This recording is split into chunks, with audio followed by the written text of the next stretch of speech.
Jadi udah dapat beasiswa, udah dapat LOE, tapi ketika nunggu, kan saya dapat beasiswa kan ada masa tunggunya, saya iseng-iseng S2 dulu lah sambil nunggu gitu.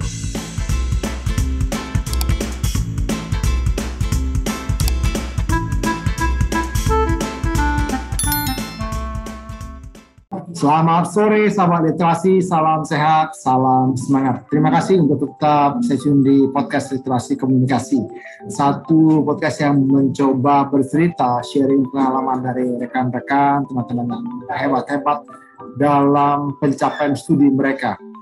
Beliau-beliau ini orang-orang yang tidak mudah menyerah, mereka menempuh berbagai tantangan yang ada, sekaligus juga mereka saat ini sudah bisa menikmati apa yang mereka sudah capai.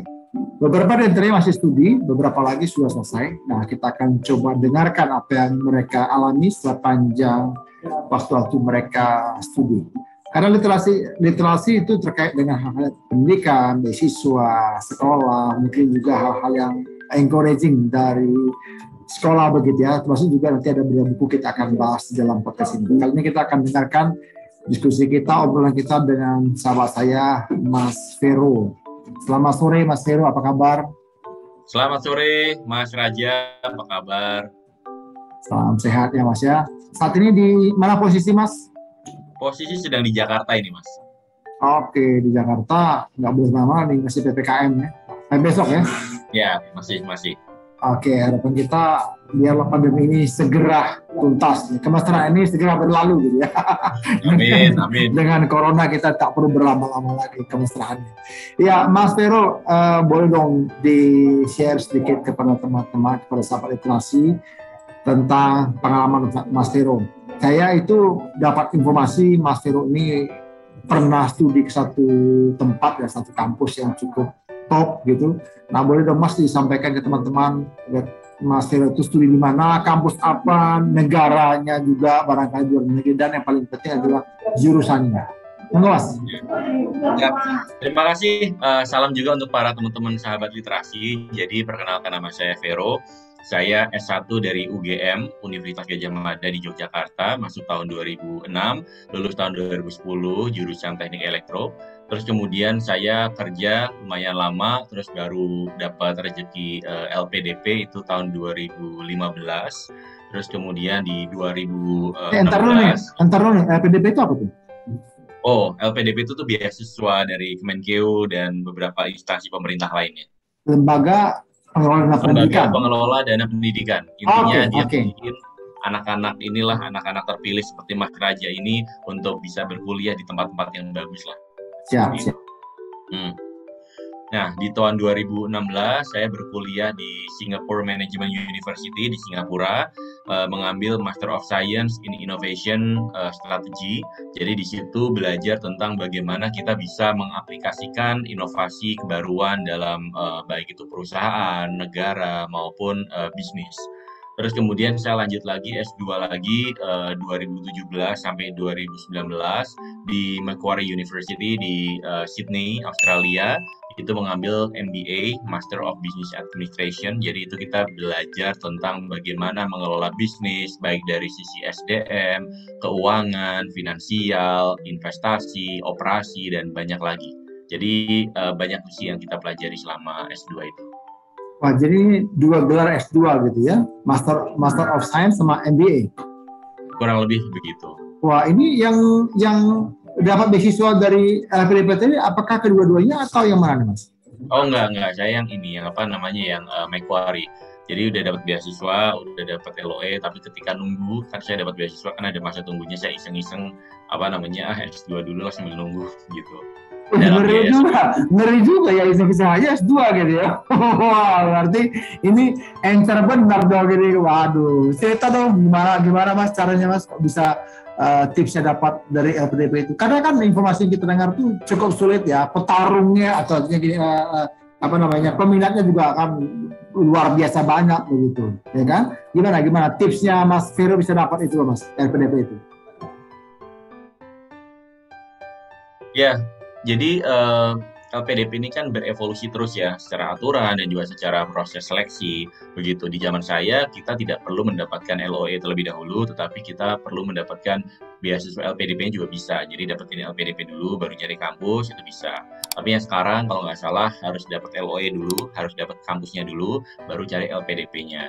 So mungkin tips yang berlaku di zaman saya mungkin tidak akan berlaku di sini, tetapi mungkin saya bisa share satu adalah tentang kenapa kita mau S2 atau S3, itu penting ya. Karena di dalam syarat beasiswa LPDP itu kita harus memilih memilih kampus, dan kita harus membuat suatu statement of study, tujuan belajar kita apa. Nah, di sini sebetulnya banyak orang bingung harus menulis apa, dan banyak juga Mas Raja yang nanya, saya harus nulis apa nih, kayak gitu. Nah, saya bilang balik justru, kamu mau S2 kenapa? Mau S3 kenapa? Harusnya kalau udah punya alasan, tulis aja yang ada di kepala kamu. Nah, kadang-kadang orang itu mencoba untuk menuliskan sesuatu yang bagus-bagus, tetapi tidak otentik. Nah, saran saya yang pertama adalah cari di dalam motivasi diri kalian, kenapa mau S2, kenapa S3. Dan jangan tulisannya adalah karena diminta orang tua, karena memang yang teman saya sudah S2, S3. It's not a good answer. Tetapi adalah kenapa sih kamu mau S2 dan hubungkan dengan apa yang dibutuhkan oleh bangsa ini.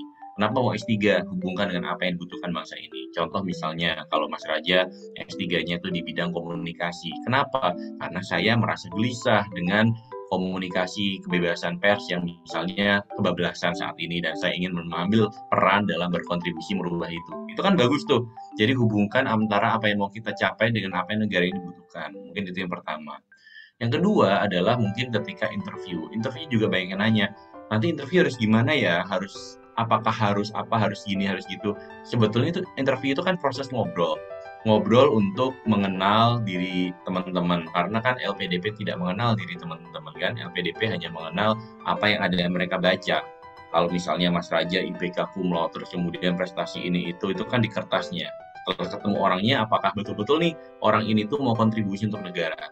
Nah, jadi ketika di interview tersebut, tipsnya adalah bahwa kalian ingat bahwa beasiswa kalian itu dibayari oleh orang-orang dari seluruh lapisan masyarakat, dari mulai pembayar pajak yang mungkin mampu sampai mungkin pajak pertambahan nilai yang disumbangkan dari segelas es teh yang dibeli oleh orang-orang yang kurang mampu. Artinya apa? Kalian ini utang sama negara. Pastikan bahwa apa yang kalian jawab itu bukan untuk diri kalian, tetapi untuk Indonesia. Seperti itu.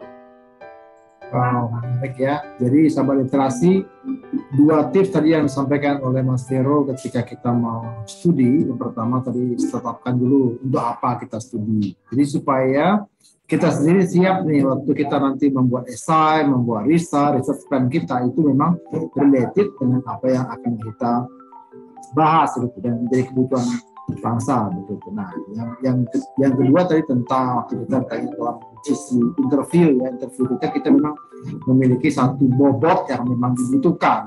Memang benar-benar negara atau katakanlah review itu yang secara simpel ya, mereka tuh melihat bahwa ini orang layak diberikan beasiswa begitu. Nah, kemarin ketika Mas Vero studi di Australia, Mas ambil MBA, itu apa sih Mas yang menjadi topik risetnya Mas Vero? Oke. Kalau MBA itu kan suatu bidang studi yang praktikal ya, jadi memang kita tidak ada tesis memang Mas. Jadi tidak menulis kayak tugas akhir itu enggak. Tapi mungkin yang saya bisa ceritakan adalah biasanya mungkin tugas-tugasnya seperti apa sih selama 2 tahun saya MBA. Selama 2 tahun MBA, tugas-tugasnya itu berkaitan dengan kita dikasih kasus, kita dikasih permasalahan dalam bisnis. Misalnya ada bisnis yang menurun pendapatannya, ada bisnis yang mungkin secara SDM kurang solid. Nah, orang-orang MBA itu dituntut untuk bisa memecahkan masalah bisnis tersebut dengan teori-teori yang ada, dengan berpikir strategis dan berpikir terstruktur, sehingga alasan dan kemudian strategi yang kita berikan sebagai solusi itu masuk akal. Seperti itu. Jadi kita dilatih melakukan itu in a daily basis selama 2 tahun. Itu terus. Kalau itu dikaitkan dengan Indonesia, kira-kira seperti apa Mas implementasinya? Karena kan banyak sekarang ini kan banyak bisnis Indonesia juga ya sedang, apalagi karena pandemi ya, sedang berdarah-darah juga gitu ya. Banyak sekali Mas. Kalau kita kaitkan dengan Indonesia banyak sekali hubungannya Mas. Karena begini, suatu permasalahan itu kan ruwet ya, benang ruwet gitu. Nah, berpikir terstruktur dan berpikir strategis itu memungkinkan kita untuk kalau ada benang ruwet tuh nggak langsung kita urai gitu loh Mas, tapi kita lihat dulu ujungnya di mana, pangkalnya di mana. Oh, yang ini harus dibalik, yang ini harus diputar, yang ini harus ditukar. Bayangkan, jadi kita dituntut untuk melihat segala sesuatu dari gambar besar. Bagaimana tidak melihat sesuatu dari sesuatu yang sempit, tetapi suatu gambar besar di mana permasalahan itu sebetulnya terdiri dari permasalahan kecil. Kita terlatih untuk memecah masalah yang besar menjadi masalah yang kecil sehingga bisa dikelola dan bisa diselesaikan. Seperti itu. Nah, kalau hubungannya sama Indonesia apa? Sama. Bangsa ini punya banyak tantangan dan peran kita adalah memecahkan masalah bangsa ini. Setiap orang, setiap lulusan LPDP itu harus mengambil peran. Mas Raja mengambil peran di bidangnya masing-masing, saya mengambil peran di bidang masing-masing. Tetapi dengan kemampuan berpikir terstruktur tadi, saya bisa melihat suatu masalah, memecahkan masalah menjadi kecil sehingga kita bisa mengambil peran dari apa yang kita bisa kerjakan. Daripada kita mengutuki kegelapan, mendingan kita kan menyalakan lilin, ya kan? Nah, di sini kita betul-betul terlatih ya untuk melihat permasalahan bangsa ini dan kemudian mengambil apa yang mau kita kerjakan. Walaupun kita mengubah hal yang kecil, setidaknya kita sudah berperan, Mas. Seperti itu. Wah, luar biasa. Ini jangan-jangan nih kemarin MBA ini bidang puisi kali Mas ya. Cakap benar. Jangan kutuk kegelapan gitu ya.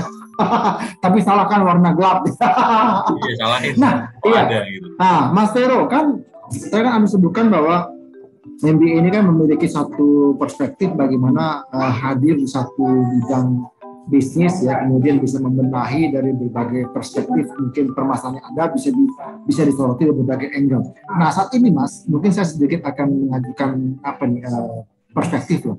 Indonesia kan dibangun dengan UMKM perekonomiannya yang tumbuh kurang lebih sebaik 60% itu kontribusi itu signifikan ya bagi ekonomi kita.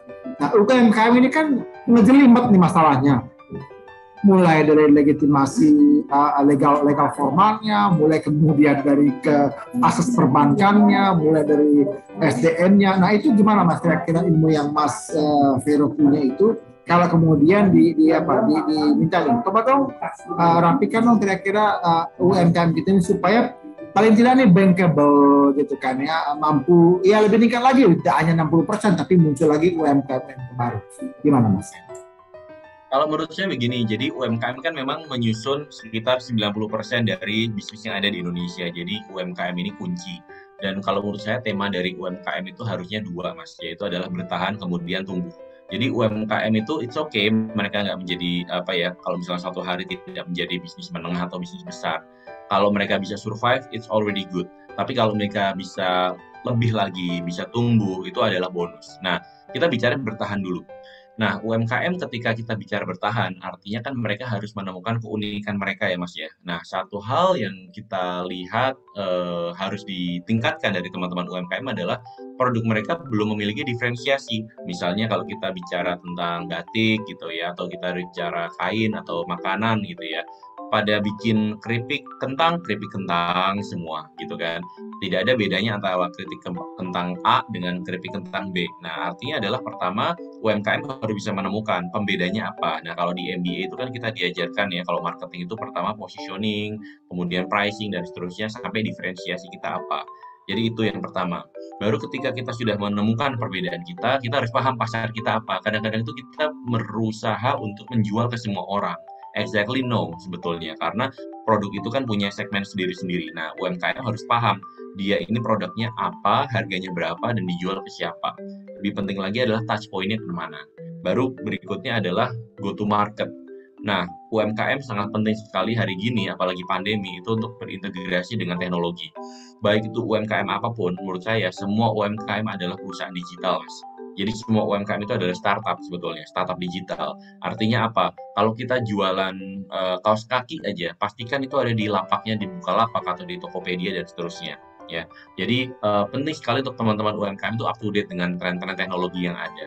Baru tema-tema berikutnya adalah untuk bertahan, pastinya adalah manajemen finansial yang baik. Nah, ini di sini kunci karena biasanya seperti yang Mas Raja bilang tadi, UMKM ini kan legal formalnya masih kadang-kadang tidak diurus, apalagi biasanya karyawannya juga kadang-kadang tidak diperhatikan apakah mereka statusnya full-time employee, apakah kontrak. Yang penting biasanya ikut aja, yang penting kamu ikut dulu deh, seperti itu. Nah, kadang-kadang kalau tidak diperhatikan struktur SDM yang betul, itu orang keluar masuk Mas. Orang keluar masuk itu kan sebetulnya kan pusing ya. Ketika keluar kita nyari lagi, keluar nyari lagi. Ya kalau keluar aja. Kalau dia keluar bawa resepnya kita, bawa patennya kita, bawa intellectual property-nya kita, itu kan jadi sulit ya seperti itu. Artinya penting sekali untuk UMKM memperhatikan kesejahteraan karyawan, bagaimana aturan kerja dan seterusnya, dan yang penting adalah finansial.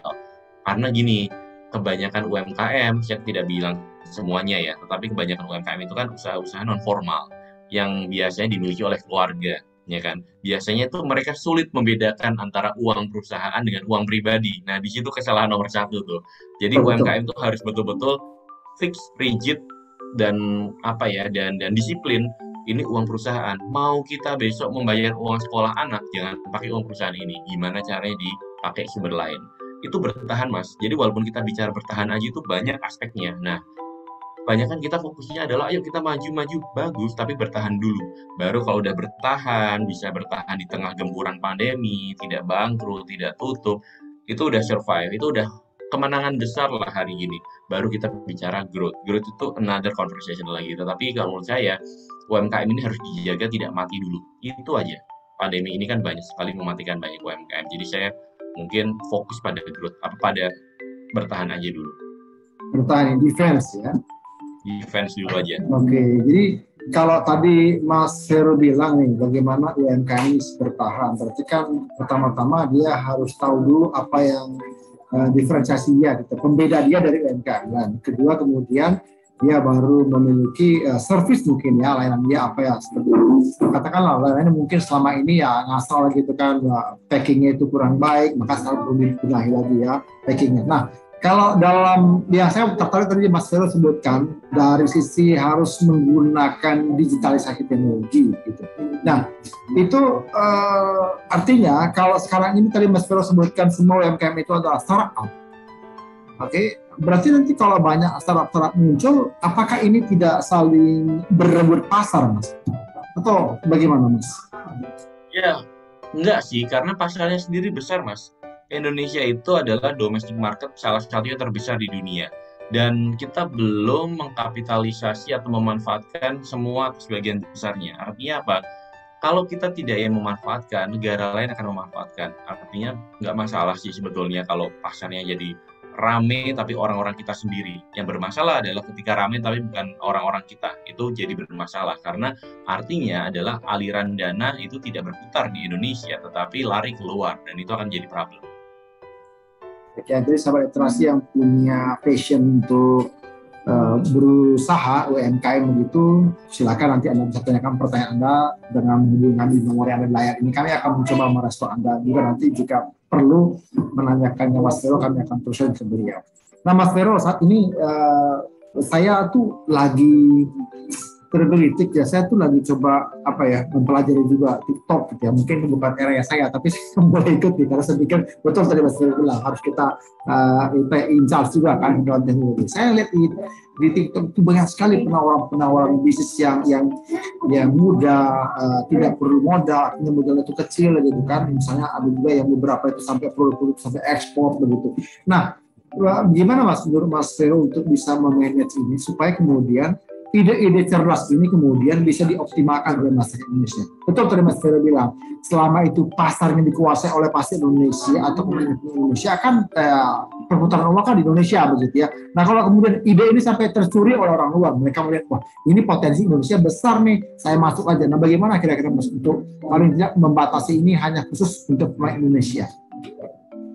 Ya, menarik sih Mas. Jadi memang dengan teknologi era digitalisasi, disrupsi dan industri 4.0, kita tidak bisa menghalangi arus arus pasar dari luar sebetulnya. Orang mau masuk itu bisa aja, apalagi sekarang semua modelnya gadget aja kan seperti itu, dan gadget tidak mengenal batas geografi. Jadi bisnis yang cross border itu sudah tidak bisa dihindari lagi. Artinya apa? Ketika kita bicara menghindari itu atau setidaknya memperlambat, itu perannya bukan hanya dari kita saja, tetapi dari semua elemen bangsa. Pemerintah harus membuat regulasi, kemudian pemain e-commerce juga harus membuat suatu regulasi memproteksi pemain lokal, tapi juga pemain lokalnya ketika sudah dibantu proteksi seperti itu, jangan produknya juga malah kurang berkualitas. Jadi pemain lokalnya juga harus menjaga kualitas. Karena at the end begini, ketika misalnya hanya produk Indonesia yang tersedia, tetapi kita tidak bisa memenuhi standar kualitas yang diharapkan oleh pasar, maka pasar itu akan mencari standar kualitas yang mereka inginkan. Jangan sampai seperti itu. Ya, jadi sahabat literasi, ini hal penting karena saat ini itu dukungan dari UMKM itu sangat besar ya, terutama bagi teman-teman yang merasa bahwa aduh saya tuh pengen loh coba ini tapi nggak punya modal, selalu langsung mematahkan semangat dengan wah itu kan perlu modal. Ternyata enggak. Yang penting itu kalau tadi saya tangkap dari perspektifnya Mas Vero adalah coba dulu, maju dulu gitu kan. Coba itu ya memang perlu modal ya, modalnya modal keberanian, tapi artinya ketika Anda berani belajar terus meskipun sesekali atau beberapa kali jatuh, bangkit lagi. Nah, ini juga bisa berlaku dalam hal mencapai studi kita. Tadi kan kita panjang lebar sampaikan oleh Mas Vero bahwa ketika Anda mau studi, Anda harus prepare dengan baik. Nah, ketika kita mau bermain di usaha ya, di segmen UMKM, kita juga harus prepare dengan baik. Prepare paling tidak kita tahu dulu apa keunikan kita, kemudian bagaimana menentukan harga, apa servis kita, begitu ya. Ini sangat canggih ya. Artinya saya melihat bahwa ini satu ilmu yang mahal yang menurut saya kita bisa dapatkan dari Mas Vero, dari pengalaman beliau juga selama jadi praktisi ya. Sebelumnya Mas Vero di itu Mas ya, sempat kerja di salah satu satu perusahaan besar nih. Apa namanya Mas? Kalau boleh tahu Mas? Ya, saya pernah bekerja di Microsoft, di IBM juga pernah, dan Microsoft ya. Jadi itu kan sangat terkait dengan teknologi begitu. Nah, Mas Vero, ketika Anda studi di Australia kemarin, apa hal yang Mas Vero alami yang sangat berkesan sehingga itu nggak bisa dihilangkan, Mas, nggak bisa dilupakan, baik itu pengalaman susah maupun itu pengalaman suka ya, Mas?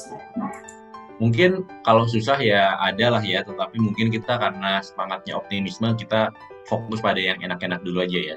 Jadi begini, bahwa ketika kita berkuliah di luar negeri, artinya kita akan masuk ke lingkungan baru. Akan lebih baik jika kita bergaul dengan orang-orang yang memberikan perspektif baru. Jadi jangan hanya kita bergaul dengan sesama teman Indonesia, itu bagus karena kita butuh suatu keluarga dekat ya. Tetapi pastikan juga kita memiliki network yang baik dengan teman-teman yang berasal dari negara lain. Dan ketika MBA itu kan kita bertemu dengan mahasiswa dari berbagai negara ya, ada dari Eropa, Afrika, dari Amerika, dan Australia tentunya, dan juga Asia pastinya. Nah, di situ sebetulnya saya betul-betul melihat bahwa value atau nilai dari sebuah sekolah di luar negeri itu bukan hanya materinya, tetapi adalah jaringannya. Karena orang-orang yang lulus dari sini, mungkin habis itu dia terbang ke Nigeria menjadi manajemen konsultan di sana. Orang yang lulus dari sini terbang ke Amerika menjadi bankers di sana. Orang yang lulus dari sini terbang ke Eropa menjadi pemilik perusahaan di sana. Artinya apa? Artinya adalah ketika lulus dari MBA, yang mahal adalah jaringannya. Karena jaringan ini bisa mempercepat apa yang kita mau capai. Misalnya, kita mau ekspor. Ternyata teman kita memiliki perusahaan yang akan menyerap barang yang kita ekspor. Itu hanya dengan 1 atau 2 phone call itu beres itu deal bisnis. Tetapi kalau kita nggak kenal, pastinya kan nyari jalurnya beda. Mungkin buka websitenya, lihatnya adalah nomor telepon kantornya, nanti hari itu diterima oleh resepsionis diter-forward ke yang lain. Banyaklah prosesnya. Tetapi semua itu bisa perpendek dengan pertemanan dan perkenalan. Nah, akhirnya di situ saya beruntung sekali sebetulnya memiliki teman-teman yang akhirnya membuka jejaring kita ke seluruh dunia di situ, dan potensinya banyak. Nah, ketika kita memiliki jejaring yang kuat, tantangan berikutnya adalah mau apa nih, ya kan? Mungkin Mas Raja kenal dengan orang-orang hebat, bagus. Tetapi kita mau apa nih setelah itu? Apa yang kita mau lakukan? Nah, di sini kita harus punya ide. Kita munculkan idenya, misalnya, oh kita mau bisnis, oh kita mau kerjasama, oh mau ekspor impor. Jadi disitulah kreativitas itu harus muncul, begitu teman-teman. Jadi bisa dibilang juga bahwa kreativitas itu juga bisa ter-challenge munculnya ketika kita berrelasi dengan teman-teman dari berbagai negara tadi, Mas ya. Mungkin melihat keunikan mereka begitu ya.